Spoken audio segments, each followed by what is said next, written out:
give it a Sea Halberd at some point, so you get some form of basic attack damage that would be good.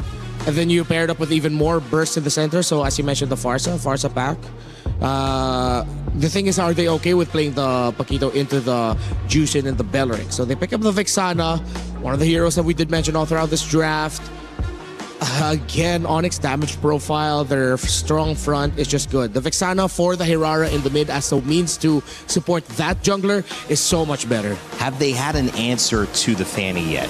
Do you feel like they're missing something here on the side of ONIC? A little bit. Yeah, could be the Moskov as they end up getting the Claude. Okay.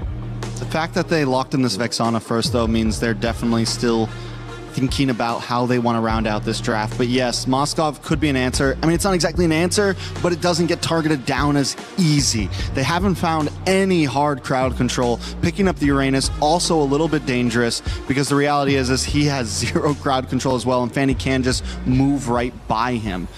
The Paquito, and it is the Paquito gold. Yeah, they're willing to play into it despite the presence of the Jushin, Esme, and Belleric. They're feeling it today. ONIC is feeling it today. Kelra mentioned he's more comfortable on a marksman, but he can play it. Yeah, and this is where that Dairoth ban comes in, right? Knowing we're going to have this heavy front line where if a Dairoth comes in and shreds down the armor of this Uranus, shreds down the armor of this Paquito, there could be a problem. The Vexana also will be more protected. And now you have this big group where everyone can kind of stick together, Ube-esque, and the Fanny coming into that, it is a death ball for... So that is your answer. Instead of crowd control, we just all stay together, and if Fanny comes in, you die. No need to control it. We'll just all stay in a crowd, ONIC say, as they try to go back-to-back with wins. Can they take a 2-0 lead over Team Falcon's PH? Naisu, Leo, what do you think about these drafts? I like them, man, you know. Good drafting here for both sides. It makes sense here, and I think for Falcons, after essentially that first game stop that ONIC had, this is what you want to go ahead and, you know, bring in some of your best heroes, make it work. Kyle got his Fanny. But again, this is also ONIC. They remember when they brought up the Fanny, Leo, and so they know the game plan to play against a Fanny here. And that's what I like the most, is both teams came in with answers. There are less questions than there are solutions. So I'd like to see Falcons equalize here 1-1. Yeah. Because game one, I think 95% of the community will say that was no game. Yeah. Like, in their minds, they want this to be game one, basically. But nonetheless, ONIC, if they do happen to go ahead and secure this game, they'll be at that match point. And again, we've already talked about what's on the line here now for Falcons, specifically, you know, playing into this one. Putting something like the Claude on Marco is way better, I feel like, than having that Clint, just because, again, you can be a little more self-reliant. He's got a Purify to work with.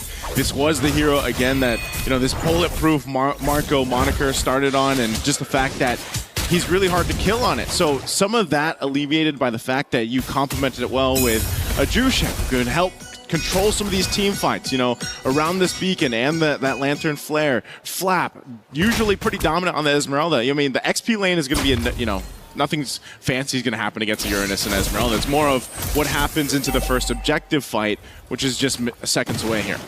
It's interesting that both sides actually commit a few rotations to bottom. I think they knew that both of those gold laners needed a little bit of help unlocking themselves to try and make for quick rotations. Lutfi, man-to-man defense here on the Flap, trying to get a bit of damage before Flap actually hits level 4.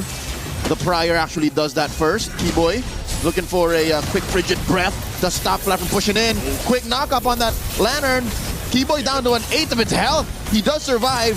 Jump in, falling Star Moon, answered by Internal Guard. Extra bodies for ONIC does help reset the turtle. Kelra comes through. There's the fight. They already got the beacon out. A whole lot expended for this first turtle. Another big knock-up. Put that Eternal Guard Witch, why not? Kelra punching Haji in, forcing him to go back. Suns with a little bit of burst damage from that Vex. Takes down the turtle. Lutfi threatening away Kyle's purple, but I guess that was Falcon's priority to begin with. Oh, look at this threat too. Kelra enough just to plant himself right here. The full champ stance here in front of Kyle, but again, he wants to go ahead and secure his golem. Keyboy and Sans are just here too. Whoa! Oh! Massive Fatal Links catching Kyle, serving him up face to fist on Kelra, but Haji trades it out for him. 1 for 1. all in an effort to secure the golem. Joseph, I don't think that was worth it. You know what? I think at this point, Kelra, he's happy to take it. You know, it slows down the Fanny buildup, I guess. Oh no, another EG. In comes Kyle. He wants to go again. But there's 3 of them there. Make that 4 if you're counting the EG. What this does allow for Falcons to do, though, is put a lot of bank on Marco. Marco spent the past minute just taking waves. Unfortunately, he did not get the chip away at the shield. So I guess he's just half happy with the outcome on that. Yeah. So it looks like at least Kyle's going to be able to get his orange buff. I didn't know if ONIC would continue to put pressure there. A couple punches here from Kelra. T-Boy's here around the corner. Okay, nothing's going to happen after this. Again, good responses here on both sides, but alleviating some of the pressure. Nothing built up on either side off of that, but it's mainly that kind of nature, right? When you have a fan, you got to go ahead and help secure that jungle, and that's why ONIC knows. Let's put pressure even on the green camps, the small camps if we can. Kind of slow that down a bit. And you can see there was a small lead now in terms of XP being built up by Kyrie. And Kyrie slowly rotating, holding that fence brush. Will not force it, will not push his luck and try to steal away the purple. Kyle will get it, so this will allow them to at least go 50-50 on this turtle spawning lower quarter. All right, Kelra in position 2. Fighting for that. Whoa! Kyrie gonna get forced off his green camp. Oh! That wall was the bane of Falcon's existence. Tower shot coming through. Cyclone Eye to get the safety. Oh man, Kyle is not in any shape to take the turtle. Gets taken down by Lutpi off of an Ionic Edge. It's all ONIC. The Sky Kings are taking their second turtle as they apply more pressure on Falcon's jungle.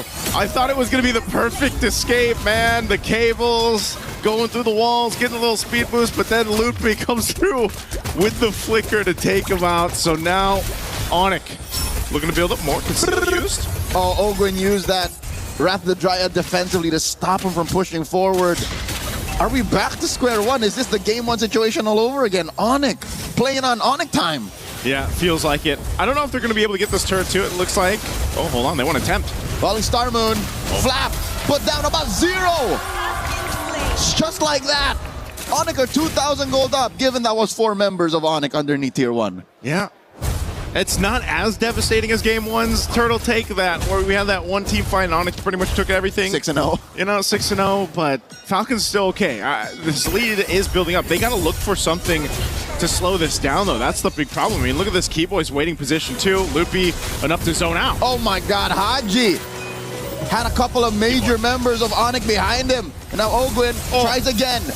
Comes in with a Wrath of the Dryad. Kyle does not have enough energy to start running roughshod in that small little avenue near the purple. This is tough because ONIC are now up 3,000, push tier 1 in mid and bot, so the map is shrinking.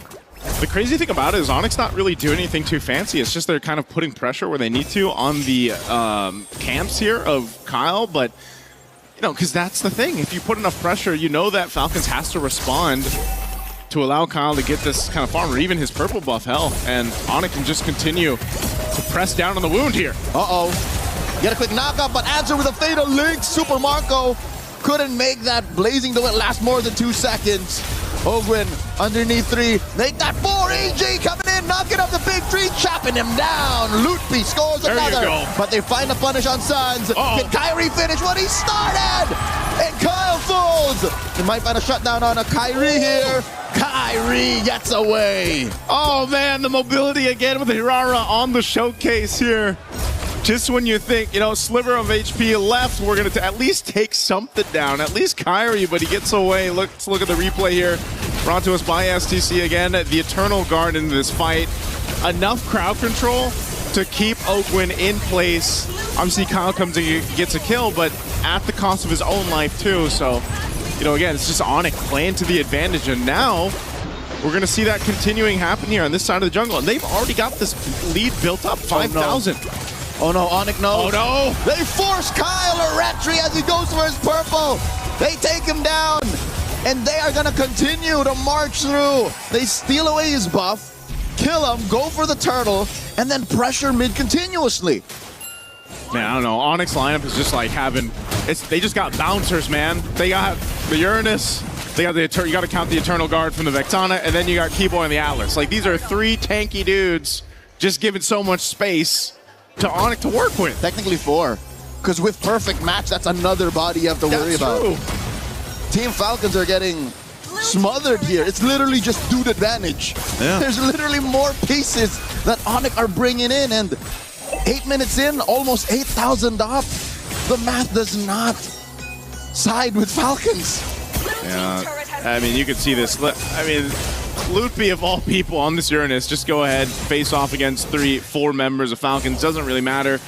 You know, he's not going to get shredded down at this point, unless somehow Falcons can catch up to this. But just like we saw in Game 1, being down, 8,000 gold leading in to eventually this First Lord, you almost expect ONIC just to secure that and start approaching these base turrets as they now take down all Tier 2 turrets of Falcons. And I would not doubt in this next wave, they're able to actually pop that holy shield.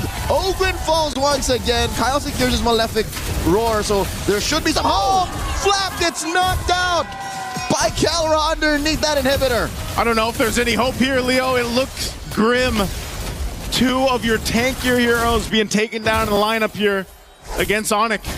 Kyle's got no choice. Oh, Kyrie jumping in. Gets the beacon out too. They might just take a base turret now. All right, the siege minion will fall. They will have to wait.